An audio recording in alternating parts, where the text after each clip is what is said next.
Good morning, children. Today we will continue the chapter number 5.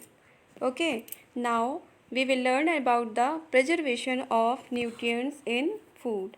आज हम लोग पढ़ेंगे कि न्यूट्रिएंट जो होते हैं हमारे फूड में उनका हम लोग प्रिजर्वेशन कैसे करते हैं, मीन्स उनको कैसे रखते हैं.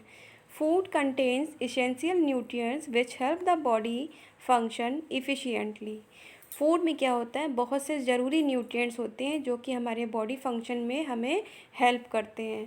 बहुत ज़रूरी होते हैं वे nutrients. These nutrients are lost if the food is not cooked और स्टोर्ड प्रॉपरली. ये न्यूट्रिएंट्स क्या होते हैं, ख़राब भी हो सकते हैं अगर हमारा जो फूड होगा वो अच्छी तरह से पका हुआ ना हो या हमने उसको अच्छे से रखा ना हो. अगर मान लीजिए खाना आपका ख़राब हो जाता है तो उसके न्यूट्रिएंट्स क्या होंगे, ख़राब हो जाएंगे. मान लीजिए खाना पका हुआ नहीं है, कच्चा खाना है, तो भी आपके न्यूट्रिएंट्स आपको नहीं मिलेंगे. Food must be cooked for the right amount of time using the correct amount of water. Food को जो हमारा खाना है वो सही टाइम में पका हुआ होना चाहिए और उसमें जो पानी होता है उसकी भी क्वांटिटी अमाउंट क्या होना चाहिए, बिल्कुल राइट होना चाहिए. Excess water and overcooking destroy the nutrients present in the food. अगर आपने किसी खाने में मान लीजिए ज़्यादा पानी डाल दिया या ज़्यादा ही पका दिया तो उसके जो न्यूट्रिएंट्स होते हैं वो क्या होते हैं, वो डिस्ट्रॉय हो जाते हैं, मीन्स ख़त्म हो जाते हैं. तो ऐसा खाना खाने से हमें कोई फ़ायदा नहीं मिलता है. तो हमें अगर सही न्यूट्रिएंट्स पाने हैं तो खाना अच्छे से पका होना चाहिए, उसमें पानी की मात्रा सही होनी चाहिए और उसको हमें सही जगह पे रखना चाहिए. ओके, सो प्रिजर्वेशन बहुत ज़रूरी होता है न्यूट्रिएंट्स के लिए हमारे लिए.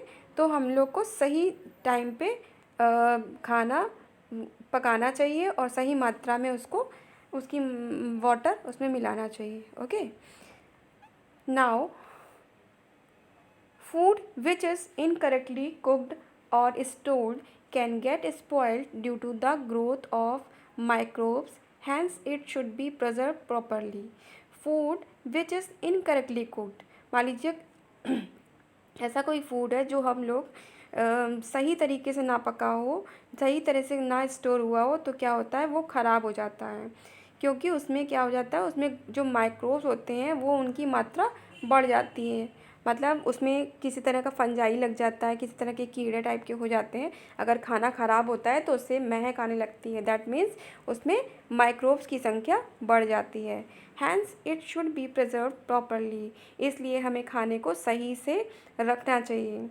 Preservation of food is the process of treating and handling food to prevent it from spoiling. Preservation क्या होता है, फूड का जो प्रिजर्वेशन का प्रोसेस होता है वो क्या करता है, हमारे खाने को सही ट्रीट करता है, सही हैंडलिंग करता है खाने, ताकि खाना ख़राब ना हो, ख़राब होने से खाने को बचाता है. ये हमारा जो प्रिजर्वेशन का प्रोसेस होता है वो खाना ख़राब होने से खाने को बचाता है. There are many different method of preserving food, means यहाँ पर कई तरह के मेथड होते हैं जिससे हम लोग खाना बचा सकते हैं. Some of the most commonly used method are, जो अधिकतर यूज़ किए जाते हैं मेथड वो आपको यहाँ पे बताए गए हैं. First is pasteurization. देखिए, milk is pasteurized by heating it at high temperature at 260 degree and then cooling it quickly.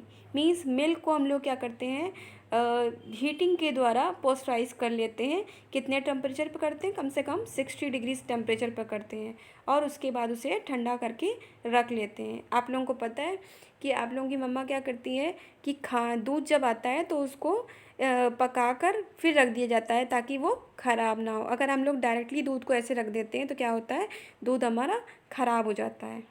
तो that is called pasteurisation.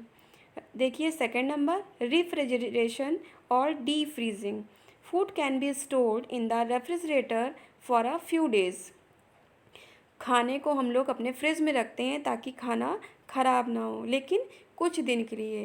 And in the deep freezer for few weeks without spoiling. अगर हम लोग उसी को deep freeze कर देते हैं तो वो कई हफ्ते तक ख़राब होने से बच जाता है. Okay, now third number is dehydration. देखिए डिहाइड्रेशन क्या होता है. Vegetables such as peas and sweet corn are the preserved by dehydrating them. Vegetables जैसे पीज और स्वीट क्या होते हैं, कॉर्न क्या होते हैं, ये डिहाइड्रेट कर दिए जाते हैं, उन डिहाइड्रेट करके रख दिए जाते हैं. Last is sweetening. Certain foods are preserve by adding sugar to them. कुछ फूड ऐसे होते हैं जिसमें हम लोग शुगर मिला के रख देते हैं. This process is called sweetening. इसे हम लोग स्वीटनिंग प्रोसेस बोलते हैं. जैसे कि jam are preserve adding sugar. जैसे कि जैम वगैरह क्या होते हैं, इसमें हम लोग शुगर मिला के रख देते हैं. Okay, now it has finished. Next time I will it continued. Thank you, and today's homework is fill in the blanks by choosing the correct answer from the option given below. आपको ये exercise करके अपने class में send करनी है. Okay, ये सारे बच्चों के लिए बहुत ज़रूरी है. सारे बच्चे अपना होमवर्क सेंड करेंगे. Okay, thank you.